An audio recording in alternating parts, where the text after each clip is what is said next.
My mom's flight was scheduled for 6 a.m., and she was already behind schedule. I was half asleep in the passenger seat, a backpack wedged awkwardly between my knees. She drove fast along the dark back roads, as if the sky itself were burning behind us. Her phone kept buzzing, work emails lighting up the dashboard, but she didn't look at them once. "Just a couple of nights," she said for the third time, mostly to herself. "I'll be back Monday. Be good for Grandma." "Okay," I muttered.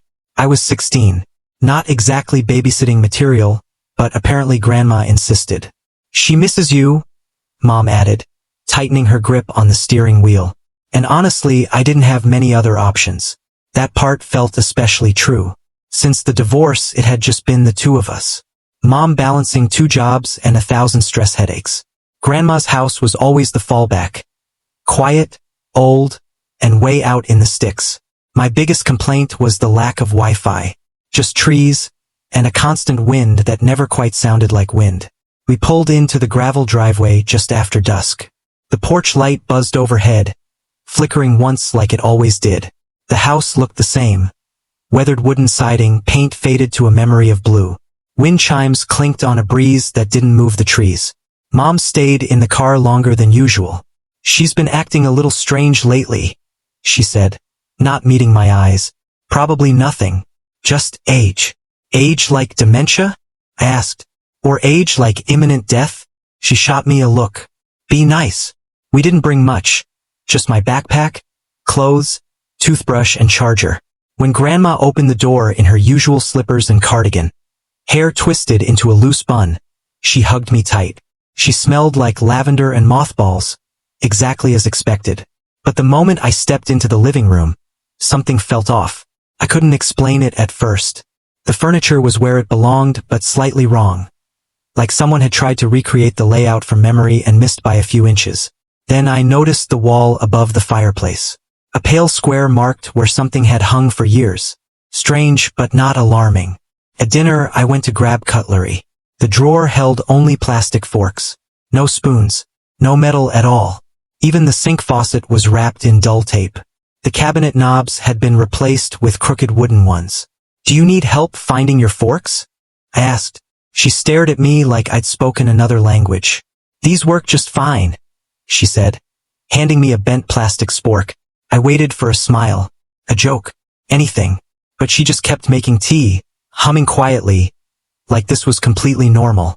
Dinner was edible, gray, something with peas, not her usual cooking. She asked about school, but forgot my answers seconds later. Called me by my uncle's name. He'd been dead for years. I let it go. Old age, I told myself.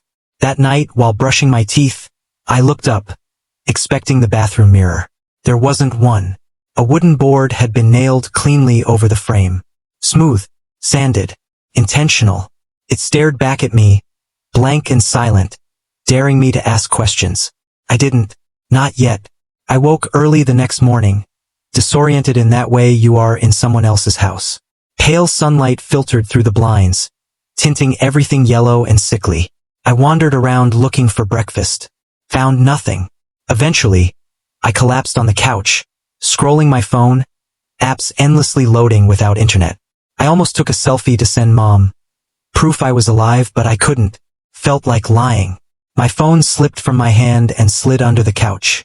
Reaching for it just pushed it farther in, so I grabbed a thin stick to fish it out. Along with my phone came a penny, stale popcorn, and a dusty curved shard. Glass. The corner of a broken mirror. In its warped reflection, I saw myself. And for just a second, I thought I saw something standing behind me in the hallway. When I looked up, nothing was there. I hid the shard. Lunch was pale broth.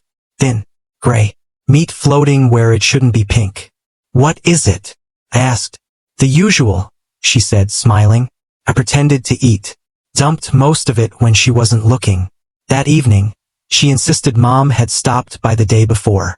Dropped off a basket, gesturing to an empty counter. I watched her more closely after that. The way she moved through the house, tracing steps she'd memorized. At night, I locked my door.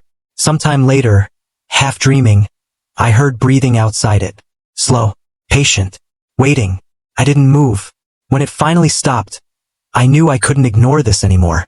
I waited until the house was quiet, slid the mirror shard into my sleeve, and moved through the house. In the shard's reflection, every room was wrong. Angles off, gravity ignored, furniture facing nowhere. The basement was the only exception. Down there, the reflection looked normal. The real basement didn't. A chair sat alone in the center. Frayed ropes. Scratches on the floor. In the shard, my grandmother was tied to that chair. Alive. Mouthing one word. Break. That was when I understood. The reflections weren't lies.